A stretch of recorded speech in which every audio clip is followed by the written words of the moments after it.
Alright then, welcome to the first of my Dwarf Fortress Let's Plays.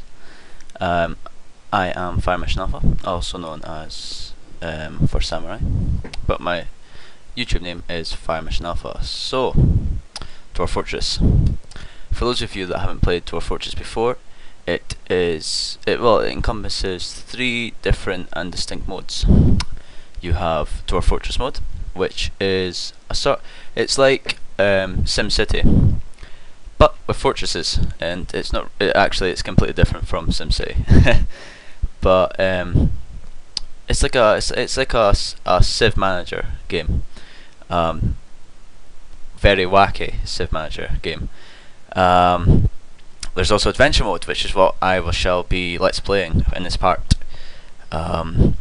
Which, as the name suggests, is adventuring by yourself or with people. You will eventually end up by yourself because the people will inevitably die, as will you eventually.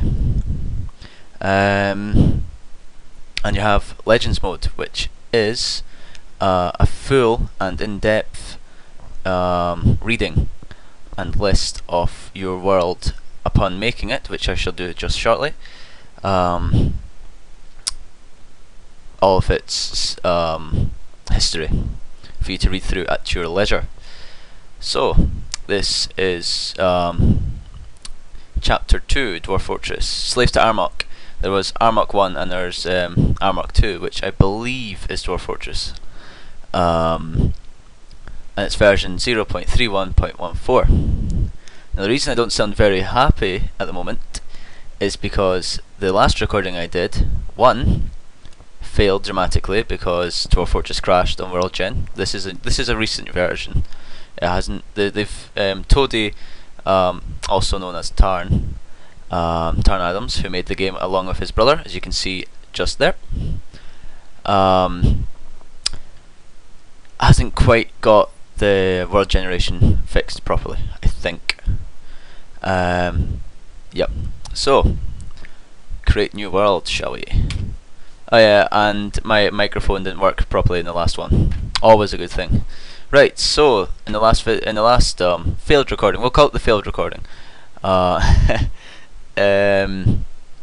This was new to me. I was like, whoa, what's this? This is new in version in 0.14. So I found that if you put everything to very high, hold on, very high, but leave this at medium, it doesn't generate right. There isn't enough space, so this must be large. So we're gonna have our large world size to accommodate everything. We shall have a very long history because it's 1050 years. This in the previous versions, apart from built before 2010, the 2010 release, it only went up to 250 years, I think. After 2010 release, it automatically went up to 1050, and there was no debating that. It always went to 1050. Now we have a choice. We have 1050, 550, 250, which is which was the one before before 2010. Have 125, and we have 5 years. So we should be going very long for maximum lols. Number of civilizations. We want to piss as many people off as possible, just to make it fun. Oh yeah, fun in Dwarf Fortress isn't what you think it is. The game's fun, but you shall also be experiencing fun, which isn't fun at all. Well, it is fun depending on what you think fun is. So yeah, I'll describe fun later. So we put this to very high so we can annoy people. Number of sights very high so we can do some awesome sight things. Beasts, I want to kill dragons, lots of them, with my fists, so I should put it up to very high. And natural savagery, wolves are annoying, but they're fun to kill. Natural savagery at very high. So, this will also affect your in Dwarf Fortress mode. All this affects Dwarf Fortress mode. You might want to turn these down a little bit in Dwarf Fortress mode. Otherwise, it's going to be a bit too much of a challenge. But if you like to see all your dwarves die within the first year, go ahead. Okay, right. So let's start generating the world, shall we? Bang. There we go. It's generating. So yeah, I wouldn't be doing this. I learned all of my Dwarf Fortress, how to play Dwarf Fortress from other people. I learned initially from Captain Duck. Has this just crashed? Ah! Oh! Crashing makes. Oh, it hasn't crashed. Oh, yeah. It's an alpha, so it's pretty unstable at the moment. Just bear with it if it starts looking like it's going to fail miserably. Anyway, yeah. So I basically learned all of my Dwarf Fortress pre-2010 Dwarf Fortress skills from Captain Duck, which all hail Captain Duck, and I've learned all of my adventure mode stuff from Jeff Major. All hail Jeff Major. Both very accomplished Let's Players, and believe it or not, Jeff Major, his first Let's Play was Dwarf Fortress. My one was Minecraft, which is still going on. Go watch that if you want. I use a character in Dwarf Fortress called Vied. This is my real voice, by the way. In Minecraft, I use a Russian accent, which I'm quite good at. I believe. People tell me I'm rubbish at it, but who knows? Maybe they're jealous. So yeah, I wouldn't be doing this without Dwarf Major. Dwarf Major, yep. I can't speak. Jeff Major, that's one, and Captain Duck, and of course Taran and Zach Adams. Without them, life would be unbearable. So yeah, it's generating the world. You've got history figures, dead, which is always good, and events. Events are like, say, Urist Mick Urist killed Urist Mick Urist, his twin brother, in a bar fight when they were both exceedingly drunk. That's an event. And also the dead Urist shall appear here, and the one who survived shall appear here, because he killed someone. Yeah, that's basically how it works. Dragons will also, like huge dragons will also appear here. And wolves and if creatures that kill a lot of other creatures will attain legendary status, and get names and nicknames and stuff. They'll appear in history figures, because historic figures rather, because they are quite historic. Yeah, and Dwarf Fortress is a pretty crazy game. You can do a lot of things that are impossible in real life. Like if you watch Jeff Major's videos, he killed a 4,000 kilogram dragon and then proceeded to use its corpse as a club. Grabbed it by the tail and started swinging it randomly. Yeah, good stuff. That's pretty awesome. So, I shall let this generate, and if I have anything if I have anything interesting to say, I'll say it. I shall unpause. Okay, pausing. Right, back again. Dwarf Fortress is played entirely in ASCII. You can get graphical tile sets, which basically change. It's still played in ASCII, but it's changed to a more bearable site. I might if enough viewers want the graphical tile set, I'll install a graphical tile set.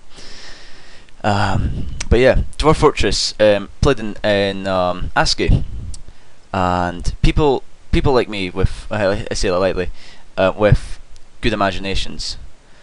But because Dwarf Fortress doesn't have a graphics engine, it just uses, well, it might have a graphics engine, I'm not sure, I haven't dived into the code much.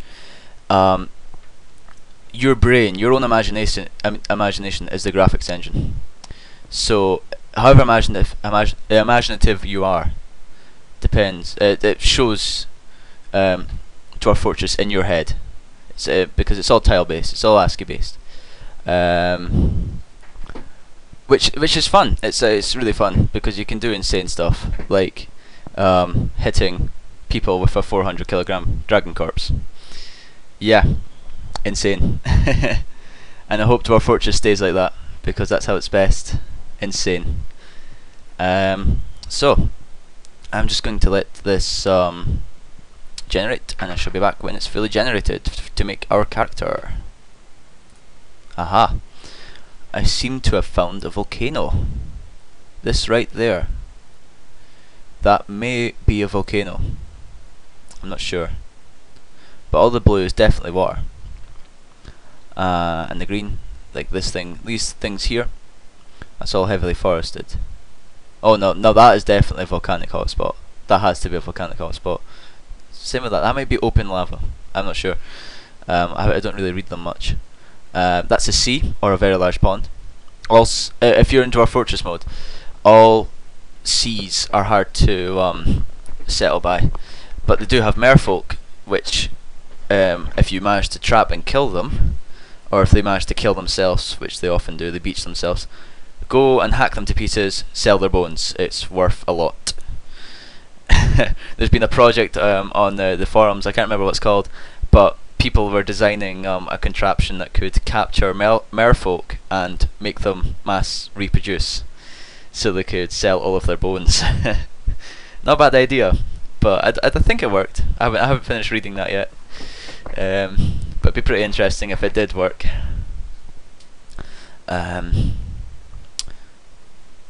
Actually, it wouldn't be interesting. It would be interesting and funny, because stuff like this is what Dwarf Fortress is all about. Insane. You can basically go nuts. Anything, and if you can think it, then you can do it. Just about anything in Dwarf Fortress.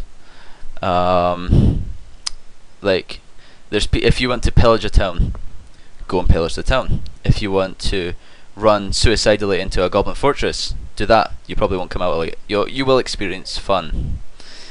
Lots of fun. If you want to lead a merry band of drunk dwarves towards their certain doom, which will happen quite a lot in these videos, I think,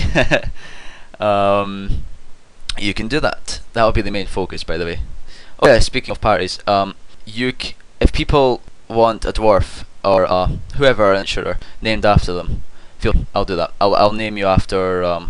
I'll put your requested name onto one of my party members. You can be, and I'll even accept classes. So you want to be a three-fingered bowman? Don't know how that would work, but yeah, sure, you can be a three-fingered bowman. If you want to be, if you want to have your body used as a club afterwards, after you die, feel free to ask. And that's the world generated. The last time it crashed before it was 700. So let's just take a look at this. There we go. This looks nice. It's really hard to adventure through. It's basically all an island. It's basically all some sort of. Oh. Well, we found a way. Swim across the sea, get eaten by a whale. Fun. Okay, let's offload its units, and then we shall create our adventurer. So I think I'm going to end the video here, or at least end it when I get onto the create adventurer screen. Yeah. So see you guys in the next video if you care to watch it, which I hope you do. And comment, subscribe, and like, and tell your friends. Always tell your friends. Spread the fun.